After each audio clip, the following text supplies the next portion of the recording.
নমস্কার, গ্রাম পঞ্চায়েতের ট্যাক্স বা খাজনা আপনি কিভাবে পেমেন্ট করতে পারবেন চলুন আজকের ভিডিওতে দেখাচ্ছি। মোবাইল দিয়ে এই পেমেন্ট আপনারা করতে পারবেন, ট্যাক্স আপনি দিতে পারবেন। তার জন্য সরকারি সুবিধা .in ওয়েবসাইটে চলে আসুন, দেখতে পাচ্ছেন এখানে গুগল থেকে অথবা ডেসক্রিপশন লিঙ্ক দেওয়া থাকবে। এর জন্য এই অপশনটি প্রথমেই খুলি, এই অপশনটি পাবেন নতুন ট্যাক্স বা আবেদন, এখানে ক্লিক করবেন বা খানা আলাদা, এখানে ক্লিক করলে কিন্তু আপনাদের গ্রাম পঞ্চায়েতের যে ট্যাক্স দেওয়ার জন্য অফিসিয়াল ওয়েবসাইটটি খুলে যাবে। এখানে আপনার দুটো অপশন আপনি দেখতে পাচ্ছেন, প্রথম এবং দ্বিতীয়। এই অপশনটি রয়েছে, এখানে আপনি মোবাইল নাম্বার এবং দিয়ে কিন্তু লগ ইন করে পেমেন্ট করতে পারবেন এবং আপনার পেমেন্টে কত টাকা এসেছে সেটা চেক করার জন্য ওয়েস্ট বেঙ্গল পঞ্চায়েত ট্যাক্স এখানে ক্লিক করে আপনার অ্যাসেস নাম্বার অথবা নাম দিয়ে অথবা আপনার ডিস্ট্রিক্ট ওয়াইজ কিন্তু আপনার ট্যাক্স কত হলো সেটা চেক করতে পারবেন। চলুন আগে আমরা ট্যাক্স কত হলো সেটা চেক করি, এরপর আমরা পেমেন্টের অপশানটা চলে আসবো। এখানে ক্লিক করতে হবে, এখানে ক্লিক করলেই কিন্তু আপনাদের হোম পেজে চলে যাবে ওয়েস্ট বেঙ্গল পঞ্চায়েত প্রপার্টির যে ট্যাক্স রয়েছে সেটা দেখতে পাচ্ছেন। আমাদের কিন্তু অফিসিয়াল হোম পেজ আপনাদের খুলে গিয়েছে। এরপর উপরে দেখুন ডান সাইডে দেখতে পাচ্ছেন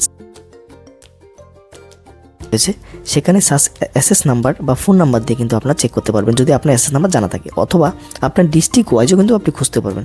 ডিস্ট্রিক্ট ওয়াইজ এখানে আপনি ডিস্ট্রিক্ট বা আপনার জেলাটা এখানে খুঁজবেন, এখান থেকে সিলেক্ট করবেন, সিলেক্ট করার পর আপনার ব্লক সিলেক্ট করবেন, ব্লক সিলেক্ট করার পর এখানে গ্রাম পঞ্চায়েত সিলেক্ট করবেন, সিলেক্ট করার পর যার নামে খুঁজতে চান তার নাম লিখতে হবে, সঠিক স্পেলিংয়ে কোথাও ভুল করবেন না, এবং গার্জিয়ান নেম লেখার পর এখানে সার্চ করলে কিন্তু আপনার প্রপার্টি ট্যাক্স কত হয়েছে সেটা দেখাবে।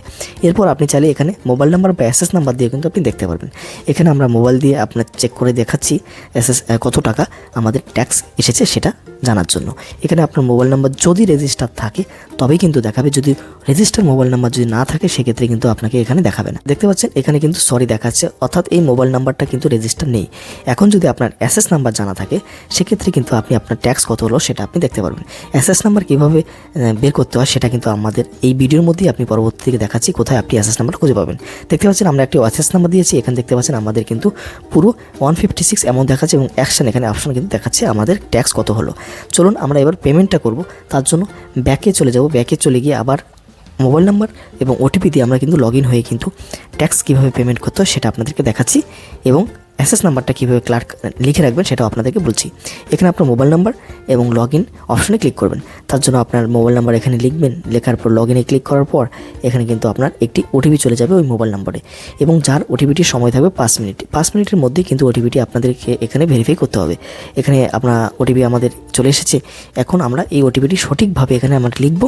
লেখার পর আমরা ভেরিফাই ওটিপিতে ক্লিক করে কিন্তু আমরা আমাদের কত টাকা ট্যাক্স হলো এবং কীভাবে পেমেন্ট করতে হয় সেই প্রসেসটা করব। এর জন্য আপনি ভেরিফাই করুন, ভেরিফাই ক্লিক করার পরেই চলে এসেছে, দেখতে পাচ্ছেন পুরো তথ্য কিন্তু আপনার খুলে গিয়েছে এবং সমস্ত তথ্য এখানে জানতে পারবেন। আপনার নাম, email ID, block, mobile number, গ্রাম পঞ্চায়েত এবং ডিস্ট্রিক্ট সমস্ত অপশন এখানে থাকবে, দেখতে পারবেন।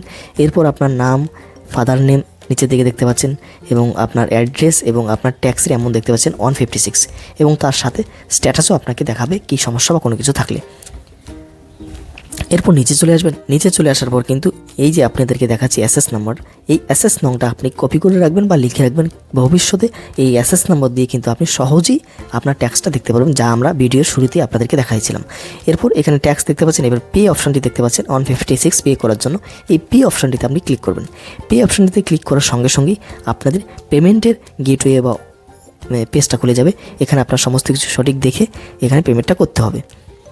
পে নাওয়ে ক্লিক করলেই 156 যে অ্যামাউন্টটা রয়েছে 156 টাকা সেটা কিন্তু পেমেন্ট হওয়ার অপশান চলে আসবে, এবং আপনি চাইলে আপনি কোয়ার্টার ওয়াইজ কিন্তু পেমেন্ট দিতে পারেন, পুরো টাকাটা না দিলেও চলবে। দেখতে পাচ্ছেন এখানে কোয়ার্টার সিলেক্ট করার অপশান রয়েছে, এখান থেকে আপনি আনসিলেক্ট করে নেবেন। দেখুন ফার্স্ট কোয়ার্টার আপনি যদি দিতে চান সেক্ষেত্রে কিন্তু আপনার অ্যামাউন্টও কমে গিয়ে 39 টাকা হয়ে গিয়েছে, এটা আপনি পেমেন্ট করতে পারবেন। আপনি সেকেন্ড, থার্ড, ফোর্থ এভাবে কিন্তু সিলেক্ট করে আপনার যতটুকু ইচ্ছে আপনি পেমেন্ট করে ট্যাক্সটা পেমেন্ট করতে পারবেন। দেখতে পাচ্ছেন 117 টাকা এসেছে, আমরা 3 কোয়ার্টার দেবেন, জানুয়ারি থেকে সেপ্টেম্বর, ডিসেম্বর, জুন থেকে এই পুরো অপশানটি কিন্তু আপনি দেখতে পারবেন কোন মাসের অবধি আপনি ট্যাক্স দিতে চান। এরপর পে নাওয়ে ক্লিক করবেন। কোনো রকম সমস্যা থাকলে আপনি উপরে গিয়ে দেখতে পারবেন কোথাও কোনো ফিল করা আছে কিনা। দেখতে পাবেন এখানে মৌজা, খতিয়ান এবং ইলেকট্রিক যে কনজিউমার নং সেটা আপনাকে দিতে হবে, এবং প্লট নাম্বারটা দিয়ে এখানে আপডেট করতে হবে ডিটেলসটা, যদি আপনার না দেওয়া থাকলে আপনার করার প্রয়োজন নেই। এরপর আপনি পে নাওয়ে ক্লিক করলে কিন্তু আপনার পেমেন্ট হয়ে যাবে। পেমেন্ট করার সহজ প্রসেস, আপনি ইউপিআই আপনি পাবেন অপশান, ফোনপে, গুগল পে, আপনি কার্ডের মাধ্যমে আপনি পেমেন্ট করতে পারবেন, অথবা আপনি ভিসা, মাস্টার কার্ড যে কোনো দিয়ে কিন্তু আপনি পেমেন্ট করতে পারবেন এই ট্যাক্স পেমেন্ট করার জন্য। এইভাবেই কিন্তু আপনারা এক ক্লিকেই ট্যাক্স পেমেন্ট হয়ে যাওয়ার পর আপনার একটি রিসিপ্ট চলে আসবে এবং সেই রিসিপ্টটি কিন্তু আপনি ডাউনলোড করে রেখে দেবেন। ভবিষ্যতে আপনার ইনকাম সার্টিফিকেট বা রেসিডেন্স সার্টিফিকেট ক্ষেত্রে কিন্তু আপনার প্রয়োজন হতে পারে। এভাবেই আপনারা পেমেন্টটা ট্যাক্সটা আপনি দিয়ে দেবেন। ট্যাক্স দিয়ে দেওয়ার পর এখানে কিন্তু আপনারা সার্টিফিকেট পেয়ে যাবেন। এরপর গ্রাম পঞ্চায়েতের সার্টিফিকেট বা ইনকাম কীভাবে অ্যাপ্লাই করতে হয় সেটা আমরা ভিডিও বানিয়েছি, দেখতে পারেন। এখানে ক্লিক করে আপনারা কিন্তু সেই অপশানটি বা সার্টিফিকেট কীভাবে বানাতে হয় সেটা আপনি জানতে পারবেন। এছাড়া সমস্ত তথ্য নিয়ে কিন্তু আপনাদের জানাচ্ছি। নতুন খাজনা যারা বানাতে চান, নতুন খানা আলাদা যারা করতে চান, তা নিয়ে আমাদের সরকারি সুদের ইউটিউব চ্যানেলে ভিডিও রয়েছে। একই প্রসেস এখানে দেখিয়ে দেওয়া হয়েছে। আপনারা কিন্তু সেই ভিডিও দেখে আপনাদের খানাটা পরিবার বিভাজন আলাদা করতে পারেন। Thank you for watching this video. কোনো রকম সমস্যা থাকলে আমাদের কমেন্ট করে জানান। পরবর্তীতে কী বিষয়ে আপনি ভিডিও দেখতে চান সেটাও আমাদের কমেন্ট করে জানান। নতুন হলে আমাদের চ্যানেলটিকে সাবস্ক্রাইব করে রাখুন। Thank you for watching this video. দেখা হচ্ছে পরবর্তী ভিডিওতে। ধন্যবাদ।